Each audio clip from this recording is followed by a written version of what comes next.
Olá pessoal, voltando com mais um vídeo para vocês.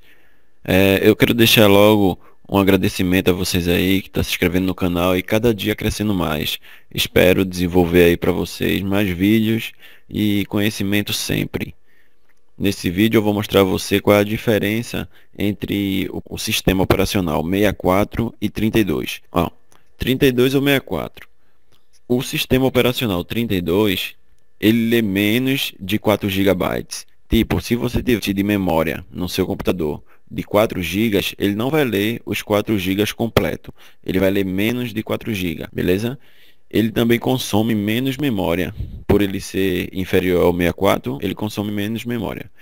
Você pode instalar ele na placa-mãe de 32 bits ou de 64 bits. Não vai ter diferença.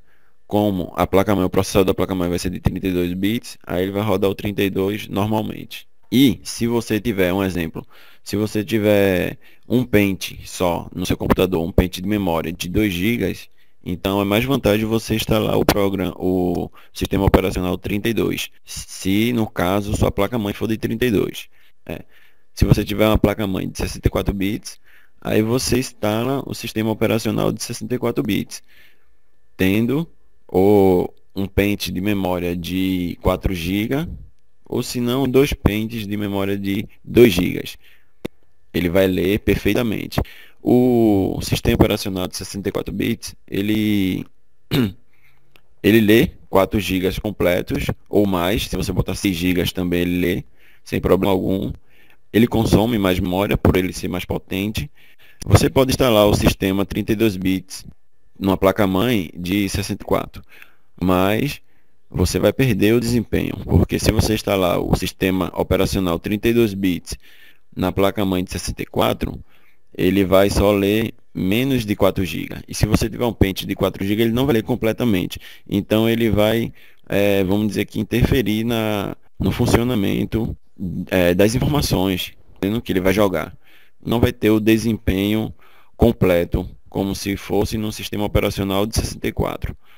Então, se você tem um computador que a placa-mãe é 64 e você tem mais de 4 GB de memória, você instala o sistema operacional 64.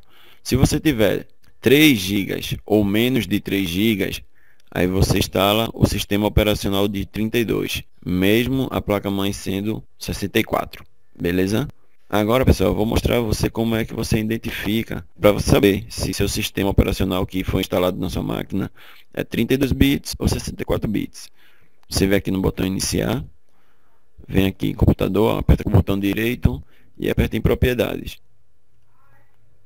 Clicando aqui, vai ter algumas informações do seu computador, da sua máquina, e você vai ver aqui que a memória instalada no meu computador é 4 GB, tá vendo? E aqui, ó, tipo de sistema, sistema operacional de 64 bits. Então esse meu sistema aqui, ele consegue ler os 4 GB completo, tá vendo? E o sistema operacional dele é de 64 bits. A placa-mãe também é de 64 bits, mas aqui nessa informação não mostra. Espero ter ajudado você. Abraços.